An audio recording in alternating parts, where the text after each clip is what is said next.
The operating room lights burned like a small sun above me, their brightness reflecting off the polished steel trays and the sterile white walls. My hands were cold, though the sweat on my palms made them slippery. I lay on the hospital gurney, heart hammering in my chest, every beat echoing the fear and hope that collided inside me. Seconds away, seconds from giving a part of myself to my son, my flesh and blood, the man who carried my heart outside of my own body. Mike, my 35-year-old son who had been living under the shadow of kidney failure for months, who had cried on my shoulder when the diagnosis came, who had begged me silently with those eyes I had raised from a boy to a man. His hospital room had felt colder than the Oregon autumn outside. Machines beeped in rhythm with my pulse. Doctors whispered in clipped tones I could barely understand, and I thought, this is it. This is my final act of love. Then the door burst open. "Grandma, you have to stop!" David's voice cracked like glass against my ears. My 15-year-old grandson stood there, his face pale, his hands shaking. He had that look of someone carrying a secret too heavy for his small frame. The surgeons froze. The nurses exchanged glances. My heart stopped entirely, not from fear of the surgery, but from the words I did not yet hear. "David, what is it? You cannot—" I began, but he cut me off, his words tumbling out in a rush, desperate and wild. "You cannot do this. You do not know the truth about Mike." The room went quiet, except for the soft beeping of the monitors. I felt a chill travel from my spine to my toes. I wanted to reach for him, to shake him into clarity, but my body was frozen. My son, my baby boy, was lying just beyond that gurney, completely unaware of the storm about to hit. Seconds from surgery, seconds from giving him my kidney, and now, everything I believed about our family, everything I thought I understood, was teetering on the edge of collapse. Before I could demand more, David pressed closer, his small hands grabbing my arm. "Mama Tonya, you have to listen. You have to hear this before it is too late." And in that instant, I realized that life as I knew it, the family I loved, the sacrifices I had planned, might not survive what he was about to say. Before I continue the story, I want to take a moment to thank each of you watching. To all my new subscribers, welcome to this channel. I am deeply grateful for every single one of you who has joined our community. And to my returning viewers, thank you for your loyalty and support.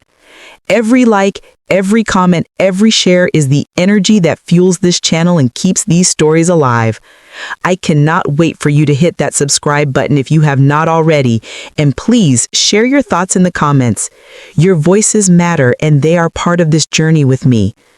My name is Tonya. I'm 59 and I have lived through a lifetime of joy and heartbreak, love and sacrifice. Mike, my son, is 35, strong and stubborn, yet fragile in ways that no one outside our family could understand. And then there is David, my grandson, my little boy with eyes too old for his age, carrying secrets like stones in his chest. I had thought I understood the stakes. My kidney for Mike's life. That was the equation. Simple, clean, necessary. But David's eyes, wide and desperate, told me the truth was far from simple. "You do not know what Mike has done," David said again, trembling. His words hung in the air, thick and suffocating, and suddenly the hospital room felt like a cage, the walls closing in. My heart twisted in my chest. My mind raced through memories, late-night conversations, small inconsistencies, whispers I had brushed off as worry or coincidence. Could it be?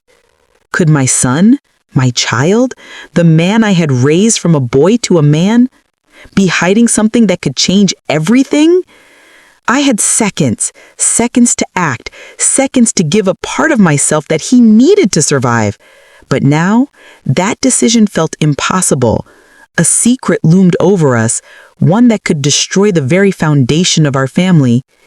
And then David whispered the words that made the blood drain from my face, the words that made me question every moment, every choice, every heartbeat of my life. Mama Tonya, Mike is not your only son. The words echoed in my mind like a gunshot.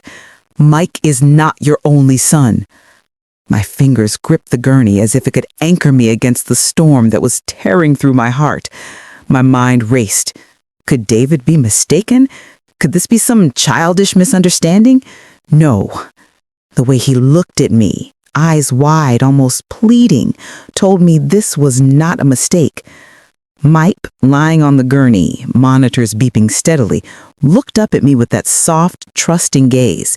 He had no idea. None of this had reached him yet. My heart ached at the thought of deceiving him, even for a moment. But I could not ignore what David had just told me. The weight of truth pressed on my chest like an iron block. "David, slow down," I whispered, my voice trembling. "Explain what you mean." He took a deep breath, his small chest rising and falling rapidly. "Grandma, I saw it. I overheard Mama and Mike talking. There is another boy, a boy you do not know about. He is his son too. You never knew." The world tilted. My knees buckled, though I remained seated on the gurney, grasping the cold metal rails. My mind flitted through memories. Whispers of a nurse, a distant phone call, an envelope of papers I had never opened. Could it be true? Mike, my child, had a secret son I had never known about? Mike, unaware of the tension, reached for my hand. "Mama, are you ready?" His voice, always so strong, suddenly sounded fragile, like glass about to shatter. I stared at him, unable to answer. My son's life depended on me, yet I could not move forward without confronting the storm threatening to undo our family. David looked at me, eyes desperate. "Grandma, you cannot give him the kidney until you know, Grandma. You have to—" "David," I snapped, the sharpness unintended but necessary. My grandson flinched, and I instantly regretted it. But the truth was tearing through me like fire. I had to make a choice. My instinct to protect Mike, to save his life, warred with the need to understand this secret, to confront it before irrevocable harm was done. I turned to Mike, my voice breaking. "Mike, there is something I need to know before the surgery." His eyebrows knit together, confusion knitting lines across his forehead. "What is it, Mama? You're scaring me." I felt the room close in. The surgeons, still prepped and waiting, were tense, their hands hovering near their instruments. Every second ticked by like an eternity. The weight of decades of love and trust, of sacrifices and heartache, pressed down on me. David swallowed hard. "Grandma Tonya, I'm sorry. I did not want to say it, but I overheard. You need to know. He has a son you do not know about. Mike, he might have another life you never knew." I closed my eyes and remembered the nights I stayed awake praying for Mike's health, for our family's safety. I remembered the moments I had poured my soul into raising him, believing I understood everything. And now that understanding was gone, scattered like ashes in the wind. Mike's voice was soft, hesitant. "Mama, what are you talking about?" Tears streamed down my face as I turned to him, the pain in my chest overwhelming. "Mike, do you have another child? A son I never knew about?" For a moment he did not answer. The silence was deafening.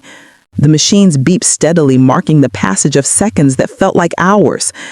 And then, quietly, almost whispering, he said, I did not know how to tell you. I never wanted to hurt you. But yes, there is a boy. He is in another state. His mother, it's complicated. I thought I could manage it alone." The words hit me like a thunderclap. My son, my Mike, carrying a secret I never imagined existed, a life I had never known existed. The betrayal stung. Not the act itself, but the secrecy, the years of hidden truth. And yet, the love I felt for him, for all my children, surged stronger than the pain. David's small hands gripped mine. "Grandma, what will you do?" I did not know. The hospital felt like a labyrinth with no exit. I wanted to save Mike. I wanted to protect our family, but I could not ignore this revelation, could not ignore the ripple it would create. The decision that had seemed so clear, my kidney for my son, now felt like walking blind into fire. I sat there, heart pounding, watching my son, watching my grandson, feeling the weight of decades pressing on me. The secret had changed everything. I was caught between life and loyalty, love and truth, sacrifice and betrayal. And then, just as I thought I might collapse under the weight of it all, a thought pierced the chaos. Could I forgive? Could I protect my son and yet demand honesty? Could the bonds of family survive this storm? The room seemed to hold its breath. As I looked at Mike and David, the life I had built and the truths I had yet to uncover converging in a single terrifying moment, I knew one thing for certain. Nothing would ever be the same again. The hospital room felt smaller than ever, the sterile smell of antiseptic mingling with the sharp taste of fear in my mouth. My hand shook as I gripped the edge of the gurney, my eyes fixed on Mike. I could not move forward with the surgery, not yet, not until the truth was fully laid bare. "Mike," I began, my voice trembling but firm, "we need to talk, now." He blinked, confusion flashing across his face. "Mama, what is it? Are you okay? You sound—" "No, I am not okay. Not until I understand everything. David told me. He told me you have another son. I need the truth, Mike. Everything." Mike's face went pale, his hand froze in midair. I saw the hesitation, the guilt, the fear that I had imagined but now knew was real. He looked at David, who sat clutching my hand, eyes wide and anxious. Then he turned back to me. "Mama, I did not want you to know like this. I thought I could handle it myself. I thought it would never come to this." Mike admitted, his voice breaking. I felt my chest tighten, the betrayal burning, but also the unshakable love I had for him. "Mike, do you understand what is at stake here? I am about to give you my kidney. I am about to save your life, and you kept this from me? Your secret could have destroyed everything." Tears welled in his eyes. "I know, Mama. I was scared. I did not want to hurt you. I thought maybe you would hate me if you knew. But I never stopped loving you. I never stopped needing you." I wanted to scream, to collapse, to cry until there was nothing left. The weight of decades of mothering, of protecting, of giving pressed down on me. And yet, even as the pain threatened to crush me, I knew one thing. My love for my son was unwavering. But love alone could not erase the years of secrecy, the trust that had been fractured. David looked at Mike, then at me, his voice small but unwavering. "Mama Tanya, what are we going to do? How can we fix this?" I took a deep breath, my mind racing. The ethical, moral, and emotional stakes collided inside me. Could I proceed with the surgery knowing there was a secret I had only just uncovered? Could I save my son's life while demanding honesty and accountability?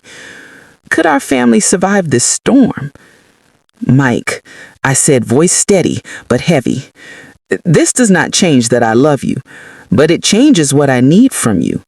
I need honesty, complete honesty, every detail, every hidden moment. Before I can make a choice about your life, you must tell me everything." He nodded, swallowing hard. "Yes, Mama, I will.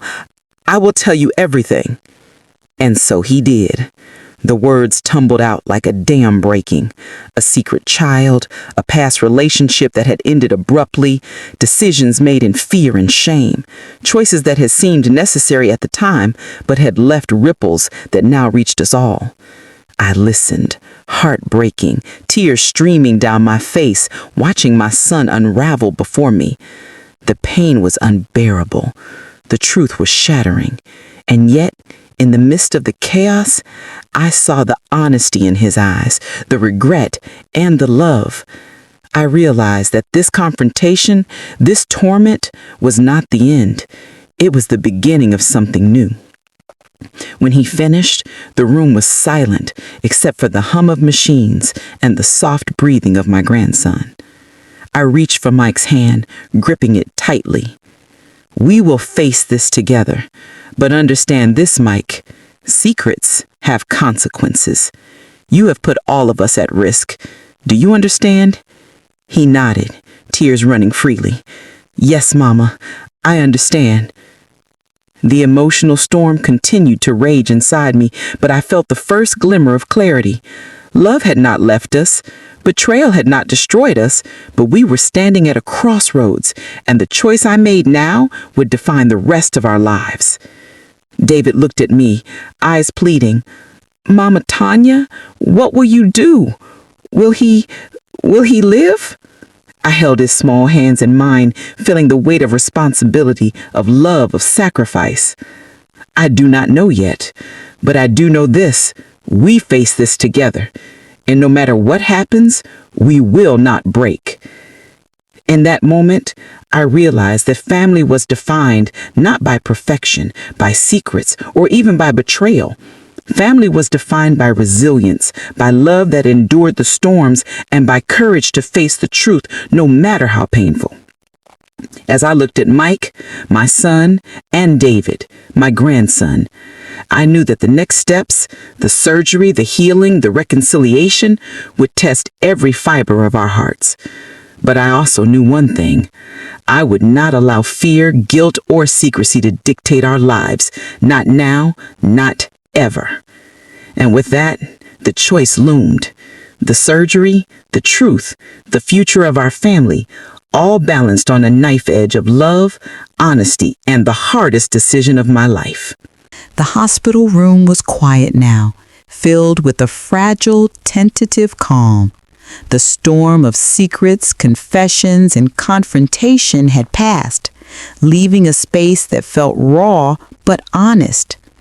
I sat by Mike's bedside, holding his hand, feeling the pulse of life, love, and regret intertwined in every beat. After the revelations, I had made my choice. I could not ignore my son's urgent need, but I also could not step into this moment blind to truth. I insisted that Mike be fully honest about everything, the child he had hidden, the decisions he had made, and the life he had kept separate. He did in painstaking detail, and I listened. David, my grandson, stayed by my side, his small hand in mine, a silent anchor through the whirlwind. I realized then that the family we thought we knew, our neat, perfect little story, was nothing of the sort. It was messy, complicated, painful, but it was ours, and I loved it fiercely in spite of everything. When the surgical team returned to the room, the tension was palpable. I took a deep breath, feeling the weight of my decision settle into my chest. This was not a choice made lightly nor without fear, but it was a choice made in love, in hope, in faith that our family could survive this trial.